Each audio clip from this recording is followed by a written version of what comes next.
Samuel chapter 15, reading from verse 1, verse 3, verse 7, reading from verse 7.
Father, we ask that you continue to bless us and to guide us as we study your word. Dalangin po namin, Panginoon, na patuloy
believers, okay, many followers, or many disciples, hindi nila kayang tignan or i-diagnose ang kanilang sarili kung may problema ba o wala.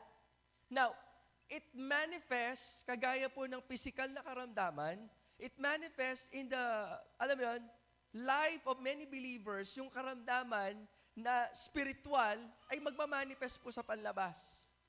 Kapag tayo po'y may kasalanan sa ating pong buhay, it manifests the lack of joy, the lack of peace, the lack of direction, the lack of wisdom. At hindi ho magandang mabuhay kapag wala ang mga bagay na ito. Tama po ba? Hindi ho maganda na nabubuhay tayo pero wala tayong kapayapaan. Hindi ho magandang buhay yun. Hindi maganda na lumalakad tayo sa mundong ito na wala ho tayong katalinuhan. Are you listening to me? Hindi ho maganda. So kapag nararanasan natin sa ating buhay, and I do hope and I do believe na kung ikaw ay kinakausap ng Panginoon ngayong umagang ito, wala kang dapat gawin kundi sundin po ito.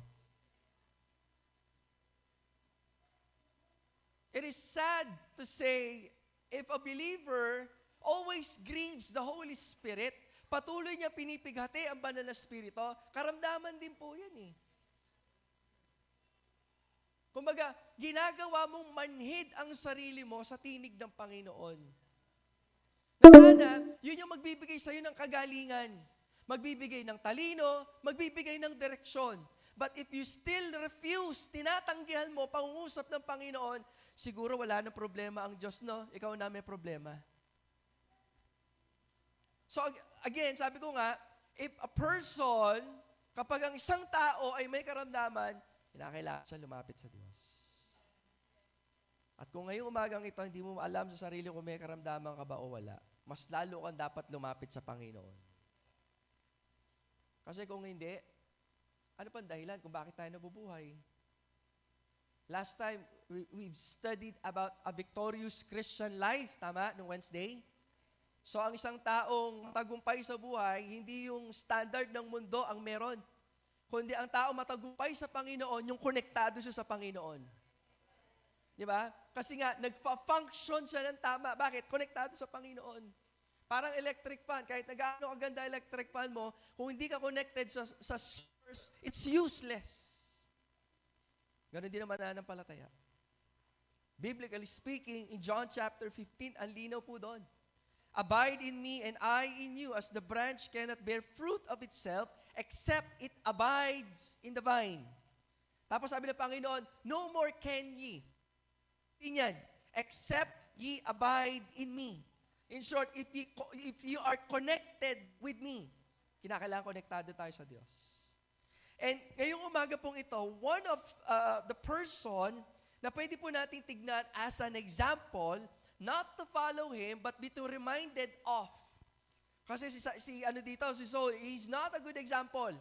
But we will use his example to remind us of the things na hindi natin dapat gawin. Amen? Amen po ba? Parang sa buhay niyo yun eh.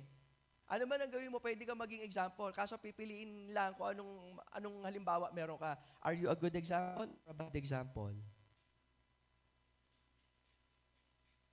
Mga young people, nakikinig po ba kayo? Kapag ang kabataan, lumagpas na siya sa stage na kung saan tapos na yung pagmomold sa kanya, di ba? Tapos na yung stage na dapat ang minomodel mo, yung mga sinusundan mo, dapat nakikita sa iyo, nandun ka na papasok sa tinatawag nating mentoring stage, you have to be very careful. Kasi dalawang example lang lagi ang tinitignan ng mga kabataan at mga bata. It's either a good example or a bad example. Kaya nga sa mga magulang na nakikinig ngayon, makikita nyo ang bunga ng pagmamagulang ninyo. Kapag ang mga bata ay lumalakad ng tama, masasabi natin na tama ang pagpapalaki ninyo bilang isang magulang. I'm not saying na laging tama ang pipiliin ng mga kabataan. Pero kung tama kasi ang ginawa ng magulang, wala na kayong pananagutan sa Diyos. At hindi nyo na pananagutan pa ang magiging, alam mo yun, paglakad ng mga kabataan ito sapagkat naibigay nyo na ng tama yung mga panuntunan na dapat nyong ibigay sa kanila. Lalo na kung lumalakad kayo sa pamamagitan ng iyong salita. Ang tawag natin dyan, you walk the talk. You walk the talk. Marami tayong nakasama here in the church. Sinasabi nila, punta aking church. Pero sila mismo hindi nila ginagawa. In fact, the term, munta kayo in church, is not a good term at all. Kasi higit sa paglakad, patungo ng pagkakatipon, ang dapat niyong ituro ay lumakad sila sa Panginoon.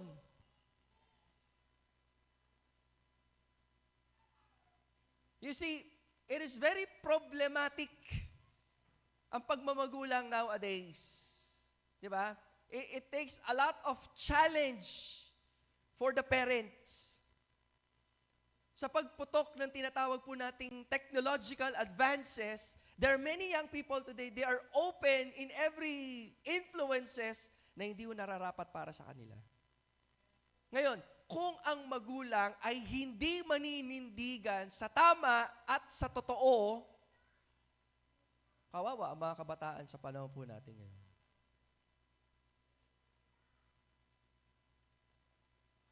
So the problem ng ating pong pinag-uusapan is the problem of the heart.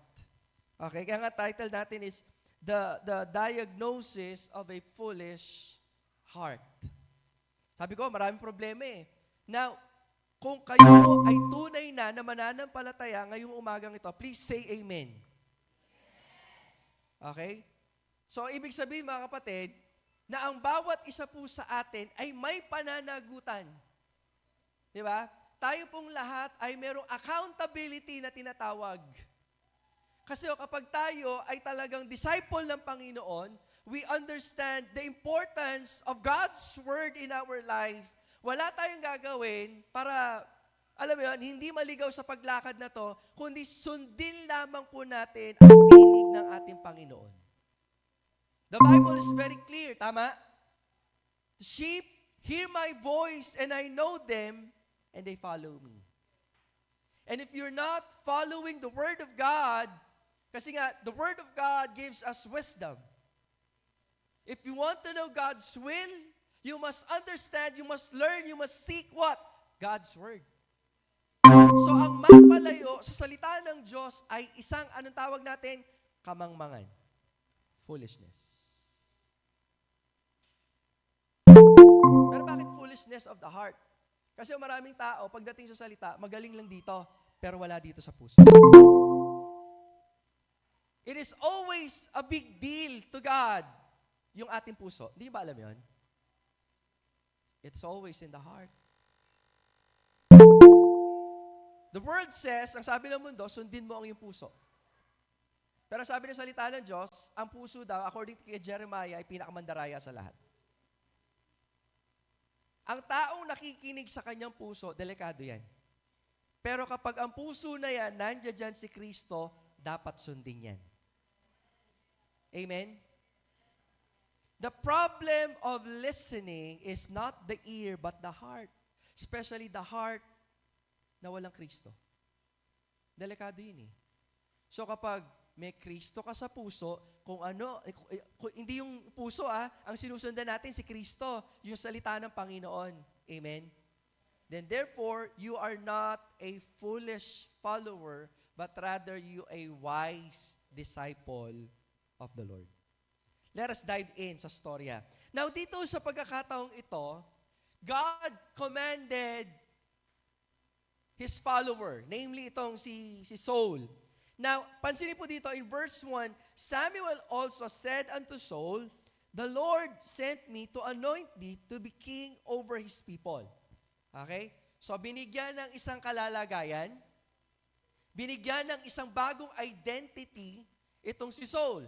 Dating wala, dating, alam mo yan, mababa, pero dahil nung nakakilala siya sa Panginoon, nagkaroon siya ng identity. Ano yun? Sa Diyos na siya.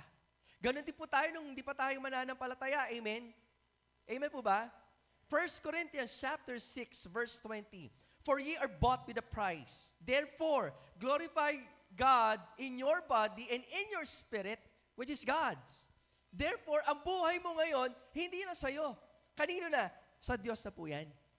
And now that you are bought by Christ, hindi mo na pagmamay-ari ang sarili mo, kundi ang Diyos na ang nagmamay-ari sa'yo.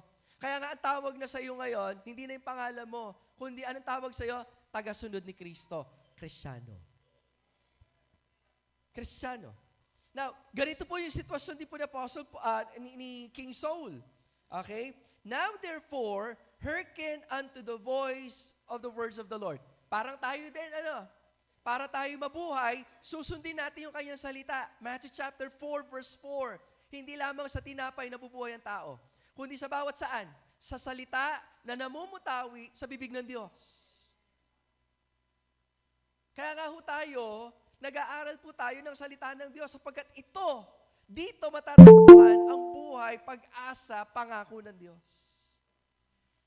Kasi kung sa tao lang, kung ako lang ang tatayo dito, ba't niyo ako papakinggan? I don't have any authority, alam mo, in myself only. Kundi pinapangaral po natin ang alin? Ang salita ng Diyos. Now let us continue. Sabi po dito, ganito.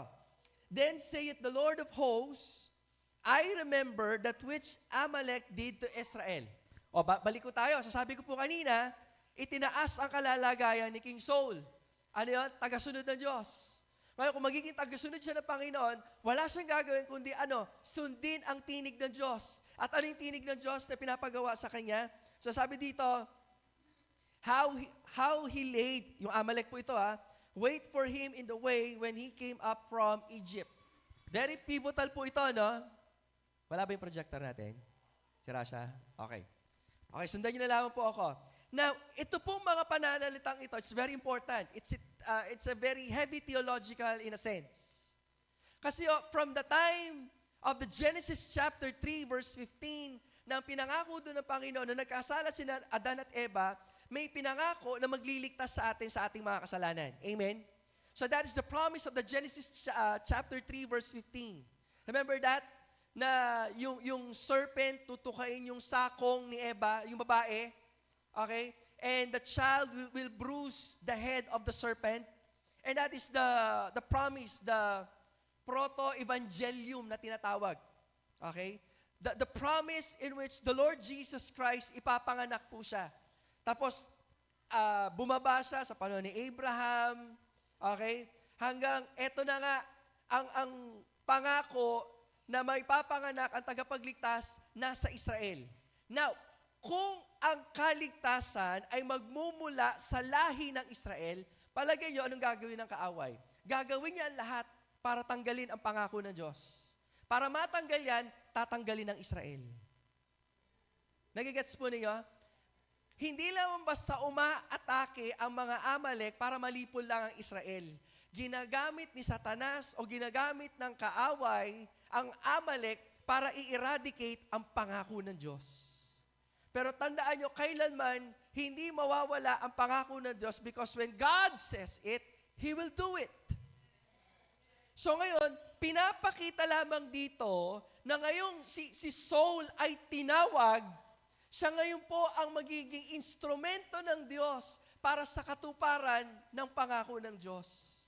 Galing, no? Sana sa mananampalataya, ma-realize nyo rin yun, na tinawag tayo ng Panginoon para maging daluyan din kayo ng pagpapala. Tanong, are you becoming a channel of blessing to other people? Tanongin mo ang katabi mo, Brad, kapatid, nagiging blessing ka ba? Di ba? So, nagiging blessing ba tayo? Kasi sabi dito, anong utos ng Panginoon sa kanya? That the Amalek, okay? So, yung Amalek laid him for the weight in the way. Ganito sila katindi. So, habang ang Israel naglalakbay, nakaabang ang mga Amalek. Pinapatay nila yung mga nahuhuli, matanda, bata. Okay? Ano tawag dito? Ina-ambush. Bagay ambush, hindi Basta yung mga nahuhuli, yung mga bata, pinapatay nila kasi nga inuunti-unti nila ang Israel. Ganito katindi itong mga taong ito. Now, for so many years, ganun yung ginagawa nila. It's about time, ibababa na ngayon ng Diyos yung hatol niya. Okay? Kasi para maintindihan ninyo, bakit gano'n na lang katindi ang Panginoon na sinabing lipulin ng Amalek? Kasi sabi doon, pati bata, pati hayop, samantalang ano ginawa ng mga hayop? It only shows ganito kadungis, kadumi ang mga taong ito. Na ultimong ang pangako ng Diyos na dapat magmumula sa Israel ay lilipulin po nila. To the point, ang sabi po ng mga scholar, kahit dumaan pa ang 4th generation, hindi malilinis ang Amalek. Therefore, ang hatol ng Diyos is a just judgment. At sa pamamagitan ngayon ni King Saul, siya yung magiging instrumento ng Diyos para magamit, maibigay ang tamang kahatulan para maipakilala kung sino ang Diyos. Nagigets po ninyo? So ano yung utos? Lipulin lahat. Sapagkat ito ang pagpapakita ng hatol ng Panginoon. Kasi bakit hindi pa ba lipulin? Steady lang kayo kasi ang Diyos darating sa tamang panahon na yung judgment niya, siya ang magbibigay. It so happen nga lang, pagdating dito, ang ginamit si King Saul. Na dapat, siyempre, alam na natin, bilang tagasunod ng Panginoon, dapat sumusunod. Tanggapin nyo na ho ito, ha?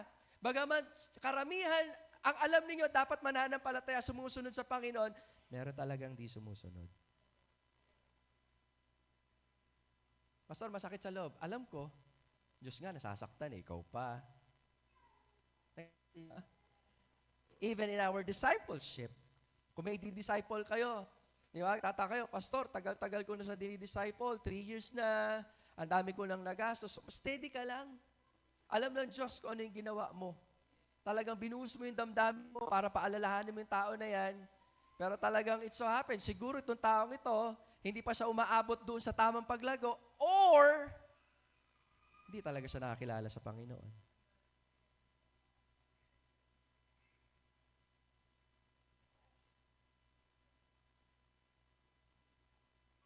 Please, makinig ho kayo. Kahit gaano na kayo katagal simba sa San Juan Lubao Baptist Church, kapag wala pa rin pagbabago sa buhay ninyo, masakit mang sabihin, baka hindi ka paligtas. After namin ng Bible study sa San Fernando, kina Ate Jel, nag-uusap po kami ni Ate Elvira, Ate Claribel about Christian living, and nabanggit kami na pag-usapan na merong naging pastor. Actually, naging speaker natin siya dito way 10 years ago. Na ngayon, isa ng batak na manginginom, naninig rito, konting hint ng drug abuse. Tama ba? Substance abuse. Samantalang dating pastor yon. So, sometimes it boils down, Pastor, Kristiyano ba yon? Sabi ko lagi, ganito ang magiging term ninyo po lagi. Wala tayong karapatan na husgahan ang kaligtasan ng kahit na sino. Pero kung meron lang tayong word na gagamitin, eto yon. Okay? Hindi ko alam kung ligtas yan, pero yung ginagawa niya ay palatandaan ng taong hindi ligtas. Hindi mo siya inusgahan. Kumbaga, you are judging based on the acts na ginawa po niya. Ngayon, kung kayo, baliwala lang sa inyo ang hindi nagdi-devotion, hindi kayo nababagabag kung mag-prayer meeting man kayo o hindi, mga kapatid, hindi ho yan gawain ng isang taong ligtas. Kasi kahapon, nag-Bible study kami, pinag-usapan po namin, is about the Holy Spirit. The Holy Spirit, ang isa sa trabaho niyan is conviction. To convict you. To tell you of something na dapat mong gawin, pero hindi mo ginagawa. Diba? Dapat magpasalamat ka sa Panginoon pagkagising mo sapagkat yun ang nararapat na gawin. Pero hindi mo ginawa. Ang sabi ni James, ang nakakaalam ng tama ngunit hindi ginagawa, ito ay kasalanan sa kanya. Kasalanan.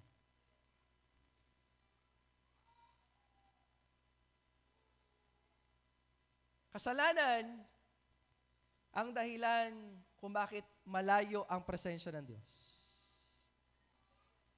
Kasalanan ang dahilan kung bakit wala tayong pagpapala. Nakikinig po ba kayo? So the promise of God prevents us from the blessing of God na dapat nagpo-flow sa isang mananampalataya naturally. Kaya nga ang Kristiyano, hindi dapat nagpe-pray ng blessing yan because it will flows naturally. Kasi nga, hindi question dito kung nagpapala ba ang Diyos eh. Ang question dito, nagtatapat ka ba sa Diyos? Kasi kung nagtatapat ka sa Diyos, blessings will flow naturally. Sagana yun. Ngayon, kung mananampalataya ka, dapat nagiging channel of blessing ka. Kasi pagpapala, hindi naman mauubos yan eh. Kaya yung mga taong, alam yon, nagbibigay ng blessing, I'm not just saying material, di ba? Yung kagalakan mo, binibigay mo din sa iba. Kasi nga, yung puso mo napupuspos kasi may Kristo ka sa puso. Amen? Ligaya ng buhay kung kilala mo si Kristo. Ligaya ng buhay kung siya'y manunubos mo. Babaguhin ang iyong buhay kung siya ay kakamtan. Ang maging kay Kristo ay tunay na ligaya ng buhay. So yung simpleng pagbibigay ng ngiti, pagbibigay ng pag-asa, dapat po yun eh. Ngayon kung buong buhay mo, mananampalataya ka, mapamusit ka, and you're hearing God's voice this morning, it's about time. Diba? Na hindi lang puro pang-aasar ang nasa bibig mo, kundi pagpapala din naman. Amen, mga kabataan? Oo. Diba? Kahit ano ka pamusit? Kaya nga tanong ko kanina, nagiging daluyan ho ba kayo ng pagpapala? Diba? If the Lord has given you material blessing, di pa i-share niyo po yan. Magmala Ate Rose kayo, Santa Claus kayo. Bilibo ako sa birthday ni Ate Rose. Extravagant. Isang buong buwan ang celebration ng birthday niya. And it's a blessing that comes from God. Regalo yun ng Panginoon. Diba? Hindi lamang, alam mo yun, siya yung naging masaya. Hindi lamang siya nagpasaya ng ibang tao sa iba't ibang lugar, sa iba't ibang paraan. Pero isa sa pinaka-nakakatawa, napasaya niya po ang Panginoon. And I really love that. But you see, hindi ko kinakailangan ng material para maging daluyan kayo ng pagpapala. Maging cause din kayo ng kapayapaan ng ibang tao. Halimbawa lang, hindi pa talagang totally binago ng Panginoon pero gusto mo magpabago. Yung tipong alam mo sa sarili mo, yung bibig mo, hindi magandang magsalita. But the Lord is speaking to you. One of the gifts na pwede mong ibigay sa ibang tao is the gift of peace. Paano yung pastor? Wala kang sasabihin. Kahit gusto mo magsalita, huwag kang magsasalita. Pastor, matsura yung mala, huwag mong sasabihin. That's a gift of peace. Minsan kasi isip natin, pagpapala, puro material. That's also a blessing. Yung bagay na nakikita mo pero hindi mo sinasabi kasi gusto mo kahit papaano maka-encourage sa isang tao, then that's a blessing that comes from God. Yung pagngiti mo, ginto, yung tipong buong buhay mo, seryoso ka, tapos all of a sudden, dahil narinig mo mensaheng ito, that, alam mo yun, you can be a channel of blessing by giving something na nahirapan ka magbigay, pero ibinigay mo, sacrifice yun eh. That is a blessing from God. Siguro at first, mawuwirdoan sa ibang tao at mahilihin siguro manutang yun. O di kaya, hinanyo yun Tinyatang problema. Dati no, mahiling yun, mahiliya. Diba? It's a kind of blessing na kinakailangan makita po sa atin. Now, tuloy po natin dito, para hindi po tayo nagtatagal. Okay? So, Saul is given instruction Verse 3, now go and smite Amalek or the Amalekites. And sabi dyan, utterly destroy all that they have. Kasi meron kayong maririg, lalo sa mga 80s, if God is good, why is it na kinakailangang patayin yung mga bata? Yun ang sasabihin eh. If God is so good, di ba? Kids are innocent. Sasabihin pa nga nila eh. So you will miss the point of the character of God. First, God is just. Hatol to ng Panginoon. Pangalawa, God is sovereign. Ang Diyos ang may hawak ng lahat. Amen? Noong una, hindi ko matanggap to. Sabi ko nga sa inyo. Meron mga pagkakataon, bakit may maraming innocent na Christian, kinukuha yung buhay, di ba? Lalo na kung personal yung experience. Di ba? Sinabi ko na to sa inyo noon. Ang daming salbahing tao, bakit si Kuya Jay pang mga tipong gano'n na question. Tandaan nyo ito ha, ang Diyos ang nagmamay-ari ng buhay. Siya lang ang kukuha nito sa takdang araw, sa takdang paraan, at sa takdang lugar na gugustuhin niya. Amen? You need to understand that. Kaya nga, hanggat meron tayong buhay, dapat pinapagamit natin sa Diyos. Dapat pinagpapasalamat natin sa Diyos. Ito, medyo tatamaan tayo, pero totoo ho ito eh. Yung katawan na meron ka ngayon, pinahiram lang yan. Kahit hindi mo gusto yung katawan na yan, salamat ka, may katawan ka pa eh. Hindi mo dapat questionin ng Diyos. Pastor, kulang ako ng paa, kulang ako ng kamay, kulang ako ng mata, hindi pantay ang aking ilong, hindi pantay ang aking kilay. Mga kapatid, mapalad pa tayo, meron tayong ganyan. Ang tanong dito, ganito, anong gagawin mo sa mga bagay na pinahiram sa iyo ng Diyos? Katawan, for example.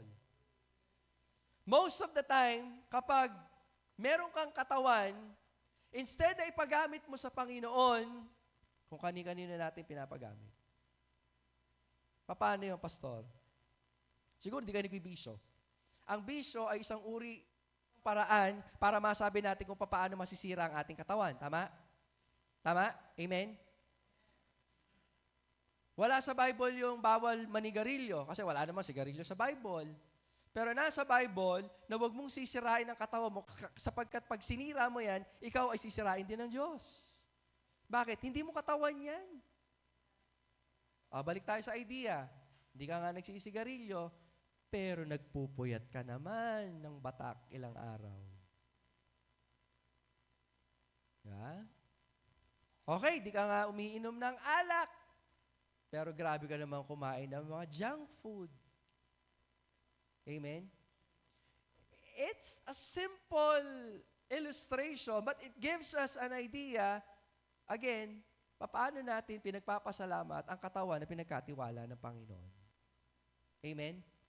So, again, we need to be very clear of that, mga kapatid, sapagkat sabi ko nga, ang Diyos ang may-ari ng lahat. Okay? At mananagot tayo sa Diyos sa mga bagay na pinagkatiwala sa atin. Kahit di lamang katawan, anak. Okay? Kung paano pinalaki yung mga anak, pananagutan natin yan sa Diyos. Di ba? Trabaho, oras. Paano ginugulang oras mo? Pananagutan natin sa Diyos yan. So dito mga kapatid, King Saul becomes a what? An instrument of God's judgment. Yun ang nakakatuwa no? Kapag tayo nakakilala sa Panginoon, hindi ka lamang basta walang gagawin. Gagamitin ka ng Panginoon. Ang tanong dito, nagpapagamit ba tayo sa Diyos? Sa mga hindi nakakaalam, the word hoplon comes from the word instrument. In Romans chapter 6, mababasa niyo po doon. Neither yield ye yourselves as members, kumbaga as instrument in which gagamitin ka. Kasi kapag sinabing instrument, neuter siya, hindi siya negative, hindi siya positive. Ang tanong dito, paano ka gagamitin at sino ang gumagamit sa iyo? If you are instrument, kagaya ng martilyo, ang martilyo pwedeng gamitin sa mabuti yan eh. You can build houses, or even a small dog house. At least magagamit sa tama. Ang hindi mo pwedeng gawin sa martilyo na ikakasama, ipukpok mo yan sa ulo ng kapitbahay mo. Bakit? Makukulong ka. Tama? So, the word hoplon, it means a neuter word. It gives us a message. Sino bang gumagamit sa inyo? Ang Diyos ba o si Satanas? Amen? Actually, it's not just a message for young people, but also it's a message sa ating lahat. Kasi malalaman mo naman kung sino yung gumagamit sa iyo eh. Tignan mo kung saan nakalaan yung oras mo, yung atensyon mo, yung lakas mo, yung kagalakan mo, doon mo makikita kung kanino ka nagpapagamit. Kapag hindi tama ang paggamit mo sa oras, sigurado hindi ka nagpapagamit sa Diyos. Kapag ang entertainment mo ay hindi maka-Diyos sa bagay, sigurado yung kabila yun. Wala kasing gitna eh. It's either nagpapagamit ka sa Diyos o nagpapagamit ka sa kaaway. And you will have the presence of God, the wisdom of God, the peace of God, and also the hope that comes from God kapag nasa Diyos po tayo. Amen? Now, tuloyin po natin, tatlong bagay ang nais ko pong makita po natin dito. Because again, King Saul, hindi po siya nagpagamit sa Diyos. He becomes what? Foolish in his heart by not obeying God's command. Okay? The diagnosis of a foolish heart. Number 1, ano dapat po natin tandaan? Okay? Kapag ang isang tao ay merong mangmang na puso, he or she always lowers the standard. So that's number 1. Always lower the standard. Binababa yung pamantayan ng Diyos. So, ang ginawa ni King Saul na dapat sundin niya yung utos ng Panginoon, ang sabi, patayin lahat. Hindi niya ginawa. Bakit? Tignan po natin. Sa verse 7, ganito. And Saul smote the Amalekites, okay? From Havilah until thou comest to Shur. That is over against Egypt. Parang ginawa niya, no? Kaso nga lang, again, mas nakikita ng Diyos ang detalyadong motibo sapagkat hindi siya tumitingin lang sa gawa, tumitingin siya sa puso. Ginawa niya kaso nga lang, hindi kumpleto. Half-hearted ang pagsunod niya sa Panginoon. A half-hearted obedience is always disobedience to God. Kasi gusto ng Panginoon, full obedience. Sa pagdalo ng gawain ng Panginoon, hindi basta nag-a-attend ka lang. Dapat, alam mo yun, nagpa-participate ka. Dapat present ka.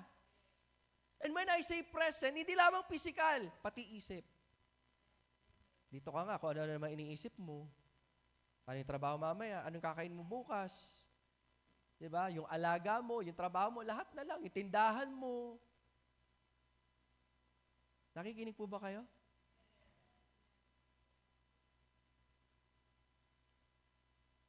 Verse 8. And he took Agag, okay, the king of the Amalekites. Ang sabi dyan, alive. Ang utos ng Panginoon, all. Diba? Utterly destroy all, ang sabi ng verse 3. It doesn't matter kung hari man yan, yun ang problema eh. Saul lowers the standard. Yung tama sa Diyos, sa kanya hindi tama. Yung alam ng Diyos na tama, kay Saul hindi tama. Kaya nga iniligtas yung hari eh. Kasi pakiramdam niya, parang di naman yata tama kung papatayin. Kasi kinakailangan makilala ako bilang, tanggalin natin ako. Pero actually, dun hahataw yun eh. Malaki ang ego, malaki ang pride ng taong ito. Dapat makilala ako. Yun ang nakakatakot sa isang mananampalataya.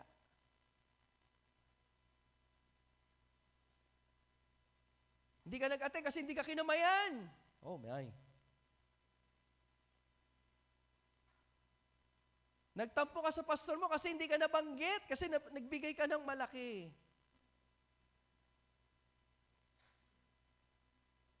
Ito pa yung pinakauso sa lahat ng mga churches ngayon. Oy, ako ang nag-lead sa Panginoon dyan. Mali ba yun? Kung magmumula sa'yo, mali. Hayaan mo magmula sa kanila. Para ang kapurihan ay laging sa Diyos at hindi sa iyo. Amen? Pride goes before destruction according to the book of Proverbs. Ang taong malakas ang pagbagsak. So the standard of King Saul, binaba niya. Okay? Binaba niya saan? Sa Diyos. Kasi para sa kanya, alam mo yun, hindi, dapat mabuhay itong hari na to. Tapos ang sabi diyan, kasunod, and utterly destroy all the people. Pero sa mata ng Diyos, hindi ganoon yung nangyari. Okay? Hindi ganoon yung nangyari. Kasi yung standard ng Panginoon is so high because it represents who God is. God is so holy, kung ano man ang ginagawa ng lahat, kinakailangan magpasakop lamang tayo. Dapat sumunod lang tayo.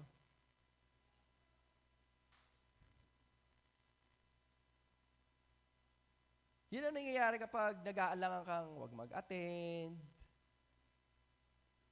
Kasi babantayan mo yung apo mo. Pastor, yan na naman, apo na naman. Nakasinawa, pastor.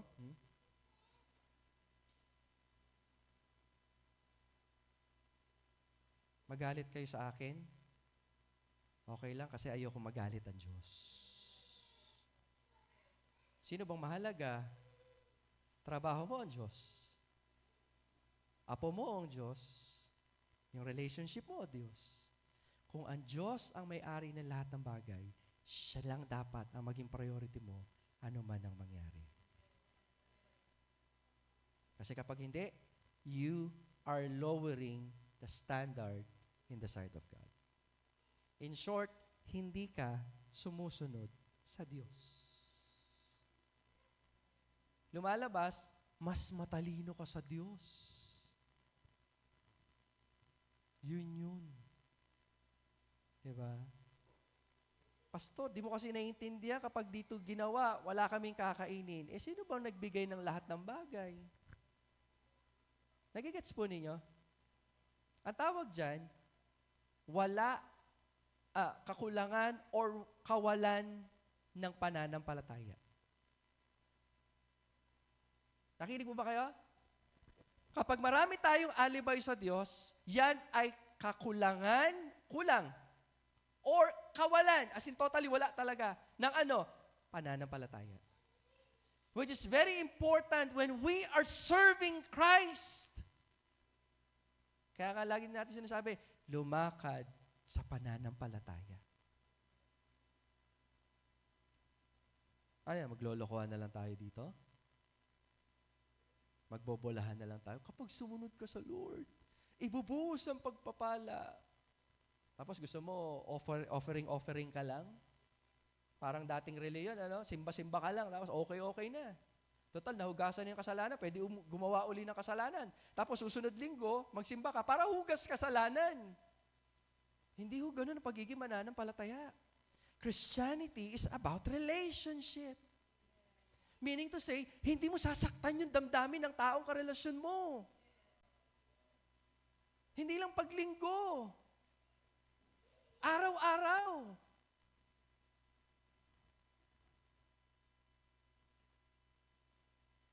So, ibig sabihin, may problema ang mga taong ganito. So, that is our diagnosis. When you lower the standard that comes from God, huwag niyong gagawin niyo, mga kapatid.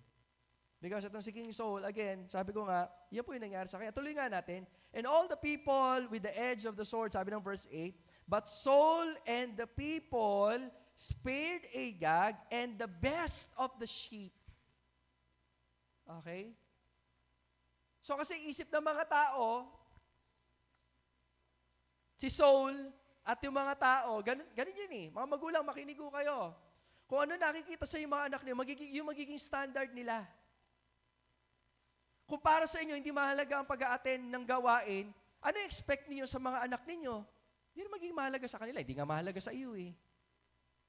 Kasi kung ano ang ipinapakita natin, yun yung magiging standard sa kanila. Ngayon naman ikaw bilang isang magulang, kapag hindi mo alam ang salita ng Diyos, ang magiging standard mo hindi ang salita ng Diyos, yung mundo. Kung mahalaga ang trabaho sa alam, yung magiging trabaho mahalaga sa iyo. Secondary na lang ang church. Ano ang church? Hindi naman makapagbibigay ng pagkain sa hapag. Ganun ang standard mo.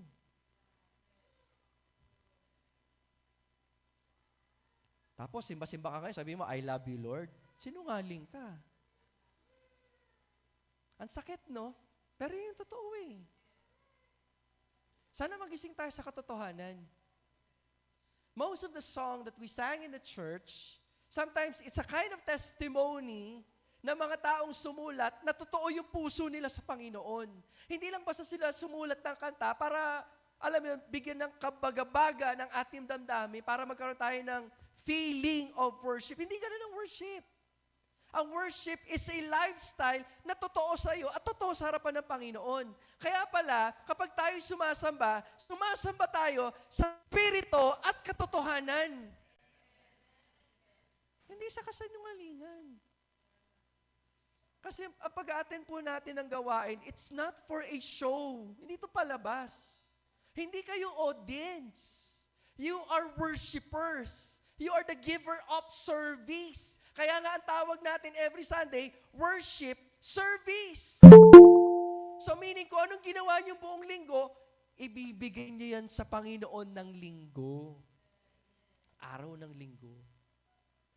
Ngayon kung bakit ka nandito, para ma-prepare kayo, bukas, pangalawang araw, which is Monday.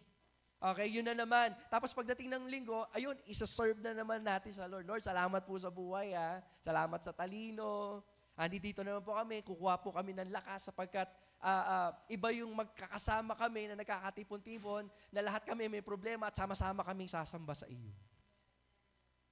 Hindi lang ho ito panghugas ng kasalanan. Nung Katoliko ako, ganun ang isip ko eh.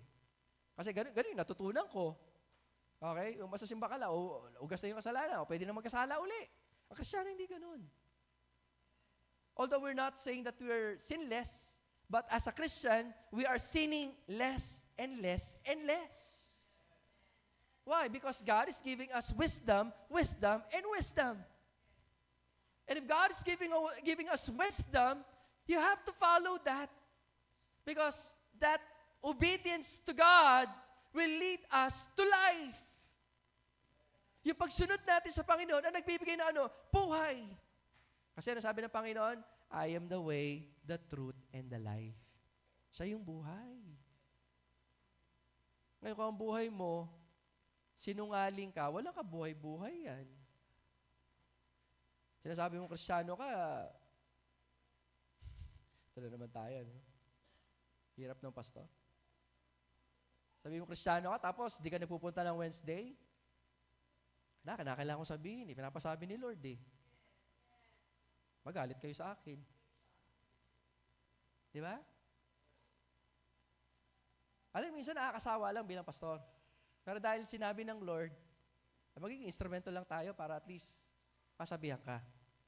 Kung magalit ka sa akin, pasensya na, hindi galing sa akin yun. Galing kay Lord. Kay Lord ka magalit. Tama? Kasi wala tayong maidadahilan, mga kapatid. Kung gusto nyo ng simbahan na bubulahin kayo, huwag kayo dito. Huwag kayo dito. Hindi pwede dito yon. Kasi yung mapupunta rito, sumasamba ng totoo. Kung gusto mo binobola ka lang, tapos magbibigay ka lang, sikat ka, sa ibang church ka magpunta, huwag dito. Ano yun, dahil nagbigay ka dito, hindi na kita babanggitin, doon ka na, lipat ka na lang sa ibang church. Hindi pwede rito yun. Dito, nagpipreach tayo ng kasalanan, ang kasalanan na hindi maganda at dapat natin baguhin dahil mananampalataya ka na kay Kristo. Gusto mo pala ng binibaby, huwag ka dito. Punta ka na ibang church. Marami akong kakilala, ganun. Basta malaki ka lang mag-tithes. Marami akong kaibigan na pastor na ganun. Sorry, hindi ko pala kaibigan. Acquaintance. Okay? Acquaintance. Magkaiba kasi yun eh. Okay, friend, acquaintance. Although it's a terminology, pero magkaiba yon. Pag sinabi kaibigan kasi, your ways, your mindsetting, nagja-jive yun eh. Pero yung acquaintance, wala lang, kakilala mo lang, hi, hello. Kaya kung gusto ng ganung klase in church, lipat po kayo. Ngayon, kung lilipat ka, ay magpaalam ka sa pastor. Huwag ka na lang basta maglilipat ng di ko alam. Para at least, pag nagkasalubong tayo sa daan, dahil okay ang paglipat mo, pota alibrida ka pa, Jollibee. Di ba? Hindi, pinapangunahan ko na kasi may mga lumipat, hindi narinig itong ganitong mensahe. Ayun, masama ang loob. So, at least kahit pa paano. Naiintindihan, although nagjo-joke ako about paglipat, naiintindihan yung ibig kong sabihin, tama? Amen po ba? Na ang church dapat ay nakikita ang kanilang pamumuhay ay binago ng Panginoon at patuloy na babaguhin ng Panginoon. Lalo na kung magpapabago ka sa Panginoon. Kasi siguradong sigurado, ang Diyos binabago niya po tayo. Nasa katawang panlupa pa tayo. We're not perfect yet.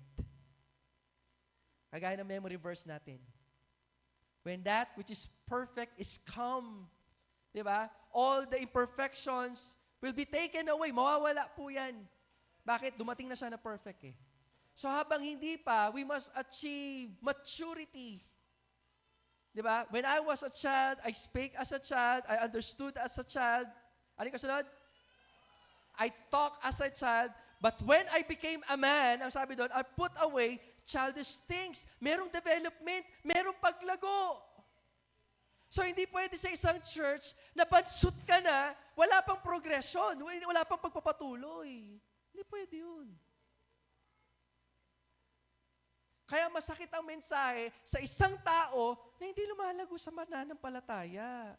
Pero sa isang taong malago, alam mo yun, music to his ears, yung mensahe ng Panginoon. At yung mensahe ng Panginoon ang nagdudulot ng pagbabago, ang nagtutulak sa kanya para sabihan pa maraming tao na binago ko ng Panginoon, masayang mamuhay bilang isang mananampalataya, ikaw din sumunod ka sa pagkakilala sa Panginoon.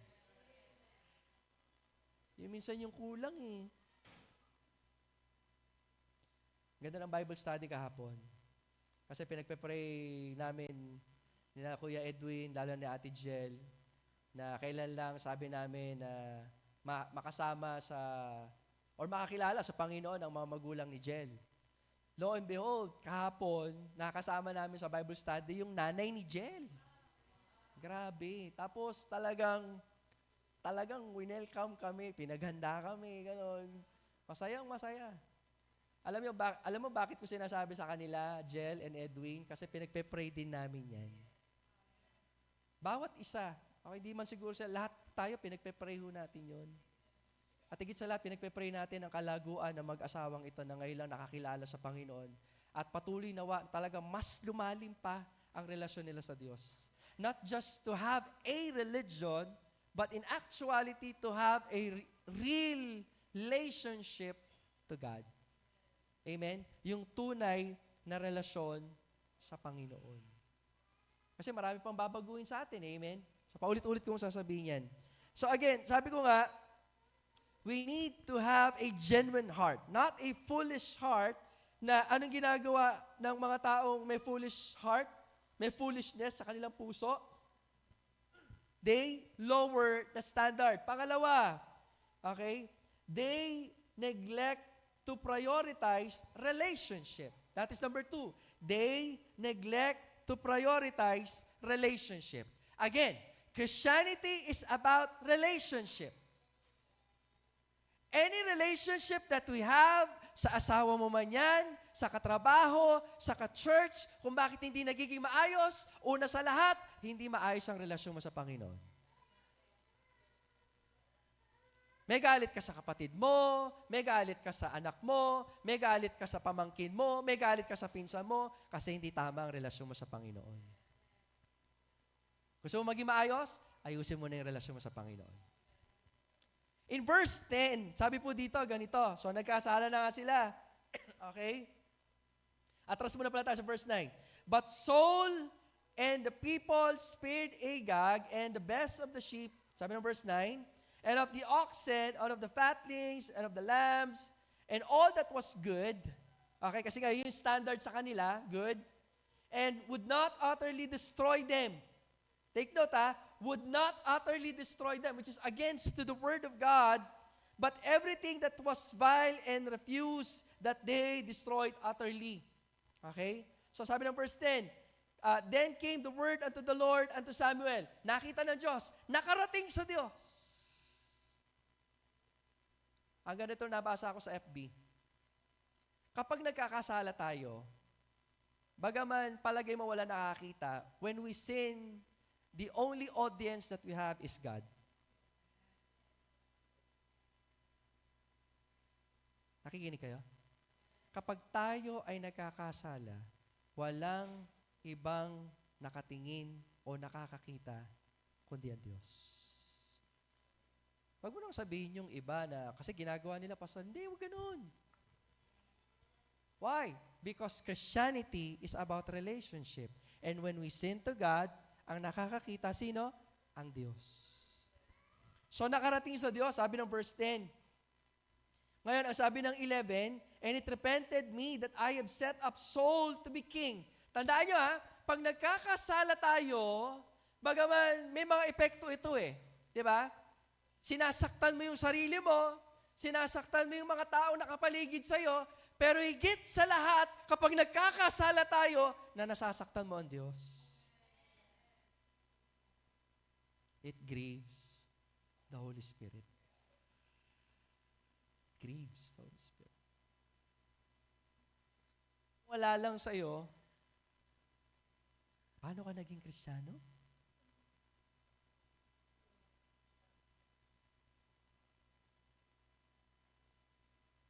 Diba? Sa kasalanan, walang pastor-pastor, Kung bakit ko sinasabi to kasi iniisip niya baka pang member lang. No. Kasalanan, walang pinipili yan. King David nga a man after God's own heart. Pero grabe yung palo ng Diyos sa kanya. Talagang dapa siya pati pamilya niya talagang burug-burug si David Wala siyang magawa Actually, alam mo, nagkasala si David sa kasalanan kay Bathsheba. Tinanggal yung mga babae. Kaso nga lang, the consequence of sin is there. Parang tayo din Di ba? Pwede ka mamili ng lahat ng uri ng kasalanan. Ang hindi mo pwedeng piliin, yung bunga ng kasalanan. You can choose every sin you know, but you cannot choose the consequences of your sin. And believe me when I tell you, kapag dumating ang consequence ng sin, hindi mo magugustuhan. Hindi magugustuhan. Pinatawad ka ng Diyos? Opo. Pero yung consequence, hindi. Kasi ang kasalanan, may bunga lagi yan. Tandaan nyo ang lahat ng ginagawa natin, may bunga. Kaya kung gagawa ka rin lang, yung mabuti na. Para pag nagkabunga, mabuti din yung bunga. Hindi pwede nagagawa ka ng kasalanan. Expect mo may mabuting bunga. Aba, ano yan? Hindi pwede yun. Amen? Hindi pwedeng nagtanim ka ng kamatis, gusto mo ang bunga niya, apple. Hindi pwede yun. Hindi pwedeng nagpuyat ka, walang bunga ng tagyawat. Merong bunga yan. Amen? Sa mga tinitigyawat, nag-break out ang kanilang tigyawat. Pastor, hindi ako nagpupuyat. Alam ko, baka mamaya nasa dugo. Pero the point of the matter is, when we sin against God, it always have a consequences. Meron po yan. Tuloy po natin. So it repented the Lord. So, for He's turned back from following me. I want you to highlight the word turn back from following me. Bilugan niyo yung word na me. Kasi pag lumalayo ka sa Panginoon, hindi ka naman lumayo sa gawain, lumayo ka sa Panginoon. Kaya pag hindi ka nag-a-attend ng gawain, hindi mo pinapasakit ang damdamin ng mga nag-a-attend, pinapasakit mo damdamin ng Diyos. Sino ka ba naman para pasakitin mo ang damdamin ng Diyos? Minsan nawawala kasi yung focus. Ganun yung mga tao malayo sa Panginoon. Hindi nakatingin sa Panginoon, nakatingin sa ibang tao. Kaya imbis na dapat i-deal yung kasalanan, pastor, bakit si ganun?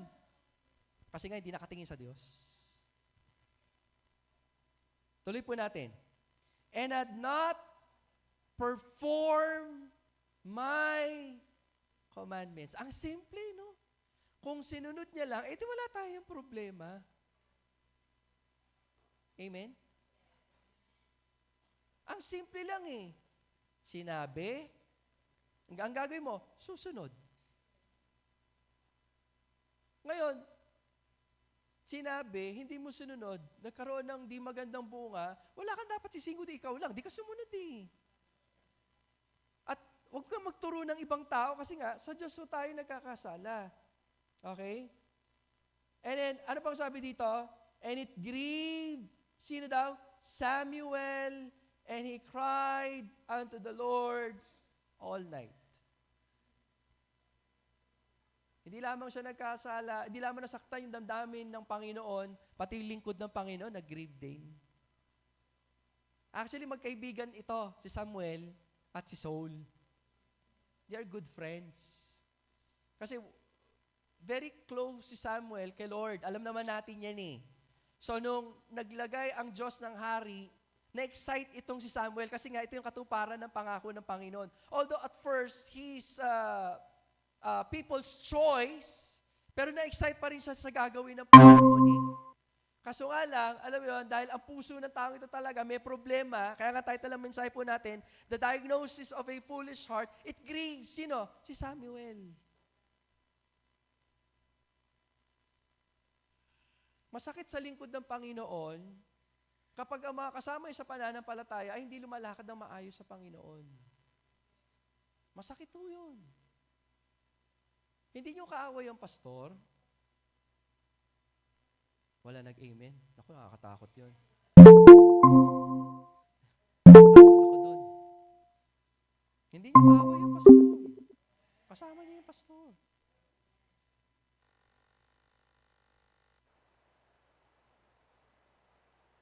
I am not a perfect pastor. Pero tatay, hindi rin perfect yan. Pero kumpara kay tatay, when it comes to prayer life and soul winning, mas matindi si Pastor Ben.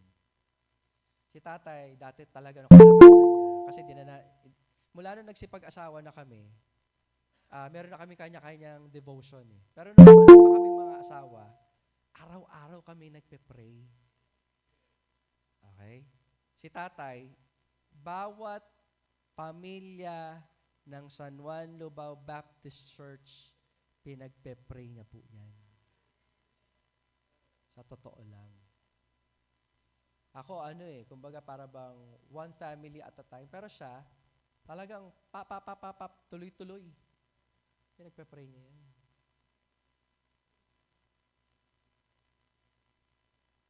You have to love your pastor. Kasi nga, yan ay regalo sa church. Amen?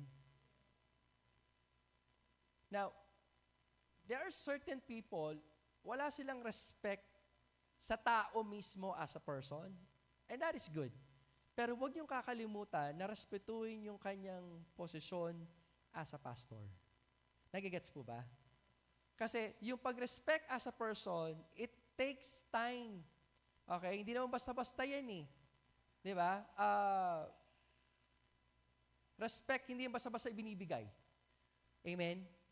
But the position itself, because that is given, dapat yun yung nire-respeto po natin. Amen po ba? I don't know, siguro hindi ako ginagalang as a person.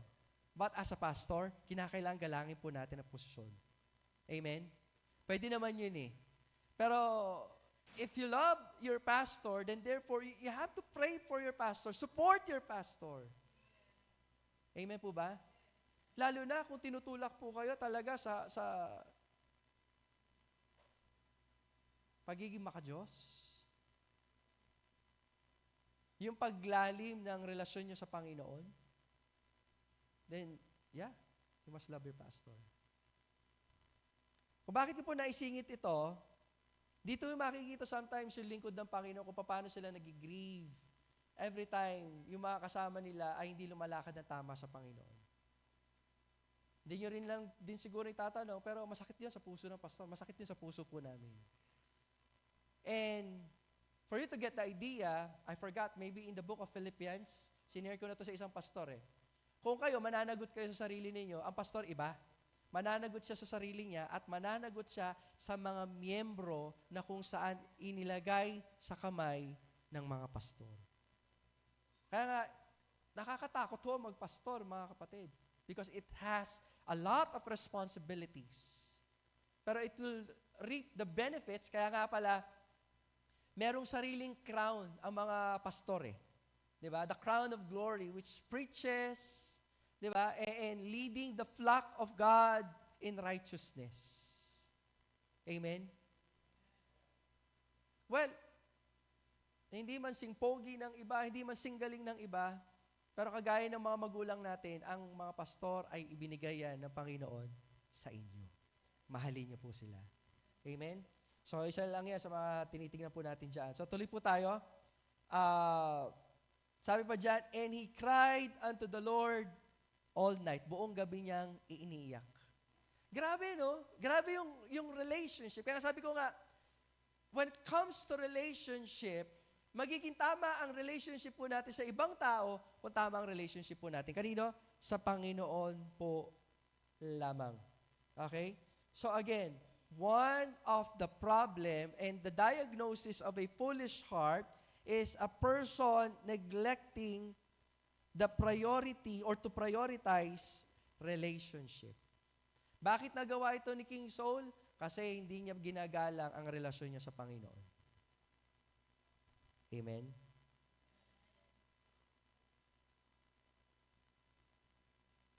Sabi dito ganito. Pansinin sinabi ni Saul. Verse 15. Okay? And Saul said, they brought them from the Amalekites. Nga kasi nga, sabi ni Samuel, akala ko pa sumunod ka sa Panginoon. Kasi sinasabi niya, I have obeyed the Lord, the commandment of the Lord. So ngayon sabi ni Samuel, ano itong naririnig ko? Ngayon, ano sabi ni Saul sa verse 15? And Samuel said, they have brought them. May dating ba? Sabi niya, dito ang tingin. Hindi sinabing, dinala namin yan. No, they. At tinuturo yung mga subject niya. They have brought them. Ibig sabihin, hindi niya tinitake responsibility yung kasalanan na siya dapat ang nagli-lead as a leader. Ganun yung tao may problema yung puso. Hindi inaamin yung sarili ng kasalanan. Tuturo iba. Kasi sila eh. Sila yung nagdala Di ba? Yan sabi siya sa 15 eh. They have brought them from the Amalekites. Sabi diyan, for the people, tingnan mo kasi itong mga taong ito, sabi niya, for the people spared the best of the sheep. Pansinin mo yun? Ngayon, sige, okay, dinadala nila, bilang leader, huwag niyo dadalhin yan, kasi sabi ng Lord, tama? Tama? Bakit niya ginawa? Kasi ganito yan. Mas takot siya sa sasabihin ng ibang tao kaysa sa sasabihin ng Diyos. Are you listening to me? Yan ang sinasabi ko sa pamilya ko, sa asawa ko, sa mga anak ko. Kahit na ang asawa mo ay pastor, ang tatay niyo pastor, sumunod kayo sa Panginoon, alang-alang sa Panginoon at hindi sa tao. Kasi kapag sumusunod ka sa Panginoon, magiging tama ang lahat ng bagay. Ayoko dumating sa punto na kung bakit nagiging tama ang paglakad ng mga anak kasi natatakot sa mga member. Okay? Actually, pinuputol ko na yung irang ganun eh. Kahit kayo, di ba? Pag nakita yung mga anak ko, huwag niyo sabihin na, kung gagawin kasi anak ka pa mong pastor. Hindi ganun. Ano yun? Dapat may takot sa Diyos. Ang pagkatakot sa Diyos ang pasimula ng karunungan. Manatili tayong lumalakad sa karunungan, ha? Amen? Tuloy ho natin. Hindi pa nagtatapos dun eh. Okay? For the people spare the best of the sheep and of the oxen to sacrifice unto the Lord. Guhitan nyo, thy God. Pansinin niyo yung anong klaseng relationship ng taong ito sa Diyos? Wala. Imbes na dapat takot siya sa Diyos, takot siya sa tao. Na dapat pananagutan niya yung kasalanan, tinuturo niya yung ibang tao. Ngayon, pagdating sa Diyos, hindi personal sa Kanya. Okay?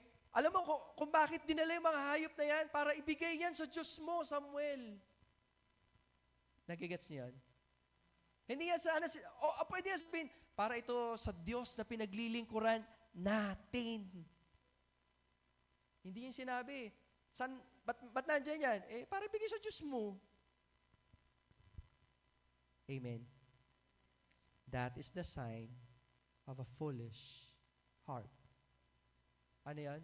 They neglect to prioritize the relationship, especially to God. Magtatanong ako ngayon. Siyempre, kilala niyo ako, lagi nagtatanong. Are you prioritizing your relationship to God? Or marami ka pa rin mas kinakatakutan kaysa sa Diyos? Takot ka mawalan ng sweldo, takot kang, alam mo yan, maraming kinakatakutan. Ba't nabubuhay tayo sa takot? Samantalang nasa Panginoon na tayo. Diba? Hindi na tayo binigyan ng spirito ng pagkatakot.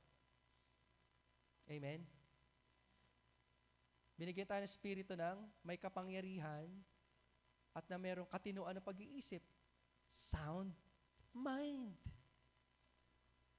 Hindi na kasi puro-puro isip tayo dito. Kapag hindi maayos, you're a foolish person.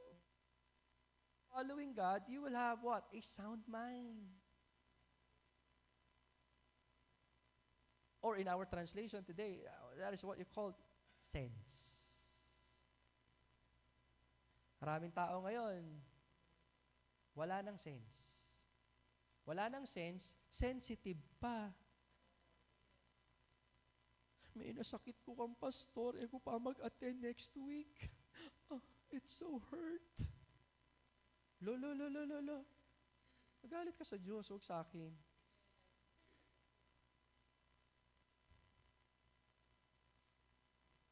Lagi maingat ho kayo. Kasi baka mamaya, sobrang familiar na kayo sa mensahe ng pastor, wala nang dating sa inyo. Bakit? Kasi nga, ginigrieve ang Holy Spirit. Do not grieve the Holy Spirit. Okay? So the diagnosis of a foolish heart, okay, that person lowers the standard. Second, he neglect to prioritize relationship. And number 3, he always deny his own foolishness. He always deny his own foolishness. Alam niya na, hindi niya alam na mangmang siya. Kapag sinabing mangmang siya, hindi niya pa inaamin na mangmang siya. Ang lupit nito. Anong kamangmangan meron itong si King Saul? Tingnan nga natin, sabi sa verse 12, and when Samuel rose early to meet Saul, atras lang tayo ng konti, kasi nga, nagkasala. So, sino gagamitin ng Panginoon? Gumagamit ng Panginoon. Even servants of God, lingkod ng Panginoon. Kapag sinasabi ko ng pastor, nagpapagamit lang siya sa Panginoon, huwag kayong magagalit sa pastor, ha? But then anyhow, tingnan natin. So, sinabihan, okay? So, sabi dyan, rose early to meet Saul in the morning. It was told Samuel, sinabi sa kanya, saying, Saul came to Carmel, and to behold, he set him up a place, and is gone about to pass on, and gone down to Gilgal. Himayin natin. Nasa saan daw si King Saul, hindi niya makita. Nasa saan siya? Nandoon siya sa isang lugar. Anong ginawa niya? Nagtayo siya ng monumento, hindi ng Diyos, kundi ng kanyang sarili. Sa pagtatagumpay na hindi naman galing sa kanya at sa isang pagtatagumpay na hindi naman totoong pagtatagumpay dahil hindi naman siya sumunod sa Diyos. Hindi pa nagtatapos dun, ha? Nagpatayo. Ngayon, nung pinatayo niya, umikot pa siya para ipakalat sa lahat yung pagtatagumpay daw na nakamtan niya. Di mangmang siya. A foolish person celebrates vanity. Yung mga bagay na walang kwenta. Amen? It's not a good illustration, pero bigay ko na rin. Merong kakilala si Ate Rose, nakakilala ko din. Yung anak niya, nakapag-asawa. Hoy, nakapag-asawa yung anak ko. Sister Rose, ano yan? Valedictorian, yung asawa ng anak ko. Ganito. Ako naman parang, na-celebrate natin yung relationship natin sa Panginoon. Again, I have nothing against about earthly, alam mo yan, victory na meron tayo as long as hindi napapabayaan ang relationship sa Lord. Yumaman ka nga, kapalit naman na relationship sa Panginoon. Anong kwenta ng katagumpayan na meron ka? All is vanity if we are separated our relationship to God. Kaya natutuwa ako again and again sa mga young people natin na over and over again, they're asking for advice. Actually, some of them, di na humingi ng advice kasi nga na-establish niya na basta, pastor, hindi ako magtatrabaho sa malayo, sa lugar, kasi ayaw ko mapabayaan ang relasyon ko sa Panginoon. Alam mo, tuwa ako sa ganung mga pumapalakpak yung tenga ko. Diba? Yung tipong, kapag ang isang bata, he or she decided to follow God no matter what. Although sa kanya, hindi niya alam kung ano magiging consequence. Basta ang alam niya, meron siyang joy in serving the Lord. Alam niyo, hindi lang ang pastor ang natutuwa, hindi lang ang church ang natutuwa, higit sa lahat, ang Diyos po ang natutuwa sa inyo. Kasi hindi naman natin alam ang kinabukasan eh. Pwedeng matalino ka ngayon, okay, sige, meron kang chance for a better life. Pero paano masisigurado ang kalusugan? Paano masisigurado ang panahon? Paano masisigurado yung lugar na pinuntahan mo? Kumbaga, kung bakit po tayo somehow nagiging hopeful sa lahat ng bagay, kasi naniniwala tayo na ang Diyos ang pinaglilingkuran natin ang may hawak ng lahat ng bagay. At patuloy tayong asa at magagalak, hindi sa mga bagay na meron po tayo, kundi sa relasyon na taglay na meron po tayo.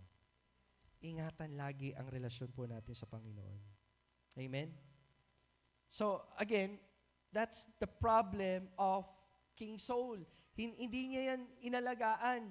Okay? So sabi nga natin again sa pangatlo, he denied his own foolishness. Okay? So yun po yung nangyari dyan. So he always boasted on something na hindi naman niya dapat ipagmalaki. Okay? Hindi dapat ipagmalaki po yan. So again, the foolishness of King Saul, he acted the fool. Ano ibig sabihin nito? Yung tipong nagsisisi ka pero hindi ka talaga nagsisisi. Tingnan po natin Okay?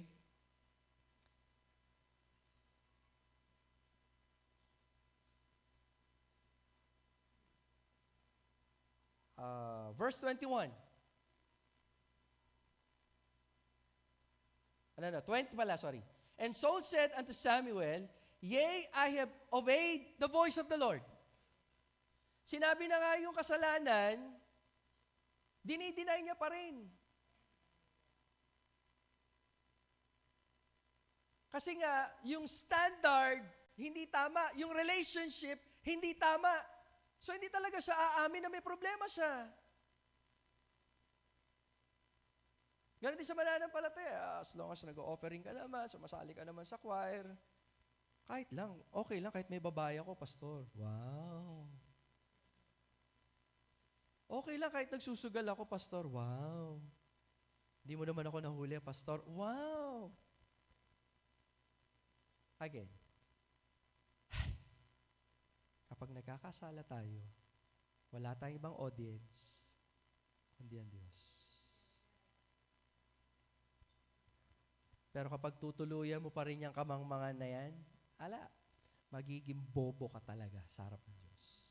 May problema ka na, hindi mo pa rin aaminin. Kaya nga sabi sa 20, tingnan niyo sa 20, Yea, I have obeyed the voice of the Lord. Saan siya humuhugot ng kapal ng muka at lakas ng loob? Sabi na nga ng lingkod, hindi nga eh. Wala ka bang clue? Come on, Saul, take a hint. Hindi mo alam. Tapos sabi niya, I have obeyed the voice of the Lord. Wow. Tuloy po natin, ha? Okay? And have gone the way which the Lord sent me. Kung saan ako pinapunta ng Lord, kung ano yung pinagawa ng Lord, ginawa ko yan. And I brought Agag the king to Amalek. Siguro kung ako to, di ba naririnig yung sarili mo? Sabi nga, walang ititire, walang buhay. Tapos sasabihin mo, sinunod mo at binuhay mo yung hari. And have utterly destroyed the Amalekites. Again, inulit niya uli. Alam niyo bakit? Isa sa palatandaan ng may mangmang na puso, matigas ang ulo. Isa sa palatandaan ng pagkamangmang ng puso, matigas ang ulo. Ayaw sumunod. Wala, ayaw.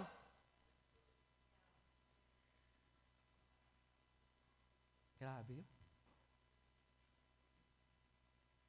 But the people took the spoil, sabi na 21, the sheep, the oxen, the chief of the things should have been utterly destroyed to sacrifice, inulit-uli, unto the Lord, or sabi, thy God.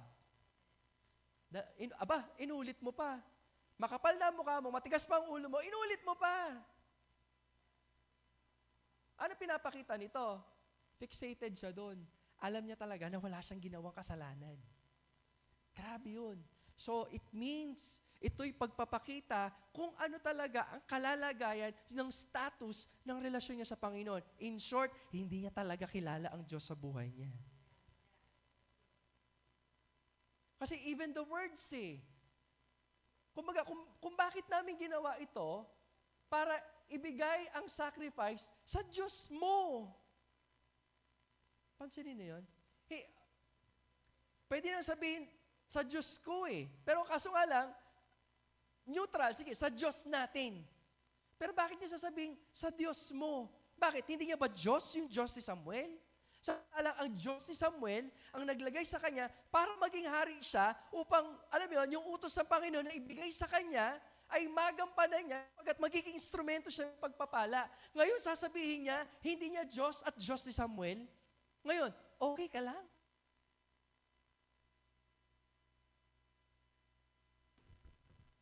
We're not here today to judge soul. We're here today to judge ourselves. Kamusta na yung relasyon mo sa Panginoon? Tuloy po natin. And Samuel said, had the Lord as great delight in burnt offerings? At ito yung maganda Okay? Natutuwa ba ang Panginoon sa mga handog? Sabi ni Samuel, as in obeying the voice of the Lord. Ito yung pinakasikat ngayon. But to obey is better than sacrifice. Ganda, no? To obey is better than sacrifice. Kumbaga ganito ang other terminology niyan. Makinig kayo, makinig. Soul, hindi mo masusuhulan ang Diyos. Kasi sa Kanya, di okay lang. Bigyan mo lang offering si God, okay na yan. Ganun sa Kanya. Grabe, no? Nakikinig po ba kayo? Shall we sin that grace may abound? Sabi ng Apostle Paul. Huwag nawang ganon. Hindi ganon dapat. Diba? Galatians chapter 5, verse 1. Stand fast, therefore, in the liberty wherewith Christ had made us free, and be not entangled again in the yoke of bondage. Pinalaya na tayo ng Panginoon. Huwag ka na magpaalipin sa kasalanan. Ngayon, kung patuloy mo yung ginagawa, isa lamang ibig sabihin nun, hindi ka pa nakalaya sa kasalanan. Hindi ka pa talaga anak ng Diyos. Tumanggap ka sa kaligtasan na ino-offer ng Panginoon. Kasi ang pagiging mangmang ng puso, pinapakita yan kung anong kalalagayan ng iyong relasyon sa Diyos. And it shows here that Saul, talaga hindi pa siya nakakilala sa Panginoon. Even though the status of salvation in the Old Testament, ibang-iba sa panahon po natin ngayon. Sa panahon kasi ni Saul, umaalis yung banal na spirito. But in the time of the church, in our time, kasi nga pinangako yung spirito, tama? Amen? Diba? Kapalit ni Jesus Christ. At hindi lamang basta kapalit. Kapag dumating ang spirito, mananahan siya sa puso ng taong nananampalataya. Ngayon, sa mananampalataya naman, do not grieve the Spirit. Hindi nga siya umaalis, pero huwag naman mapighati. Kasi hindi dapat ganun ang pamumuhay ng Kristiyano. We should live in a victorious Christian life. Ano nga ulit yung victorious Christian life? Connected to God. Our victory, hindi natin standard yung mundo. Hindi yung Kristiyano ka, marami kang pera, sikat ka. Hindi ganun ang standard ng victory ng mananampalataya. A victorious Christian life, he or she is always connected to God. Kapag connected tayo sa pera, kasama na lahat yun. Meron ka ng peace. Wala kang pera, pero payapa ka. Hindi ka nabubuhay sa anxiety kasi nga, alam mo kung sino may hawak ng buhay. Na alam mo kahit mamatay ka, abay, langit pa ang punta. Praise the Lord. So, totoo yung sinabi ng Apostle Paul, for me to live is Christ and to die is gain. Ang mabuhay kay Kristo at ang mamatay, pakinabang. Glory to God, hallelujah. Sumunod tayo sa Panginoon. Amen? So, a foolish heart denies his own foolishness.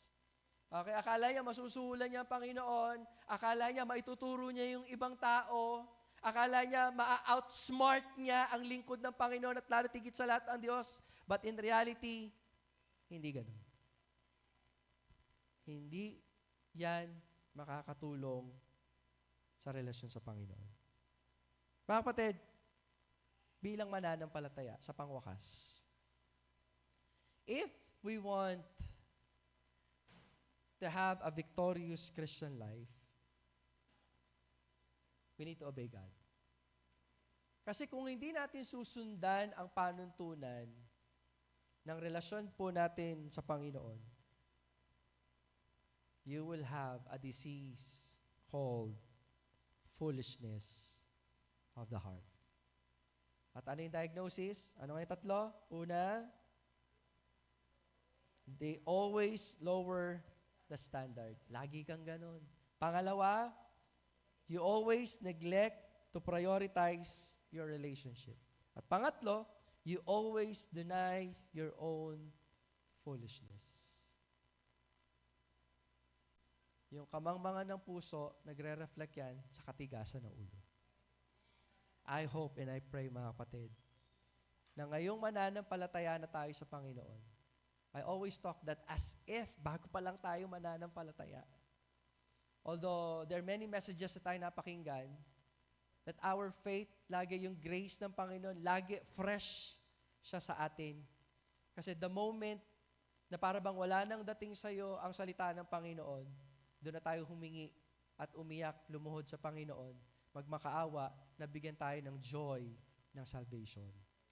Tayo po lahat ay tumayo, tayo po'y manalangin. Tayo po'y manalangin. Muli, Ama, salamat.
Panginoon. Pari na po tayo maupo.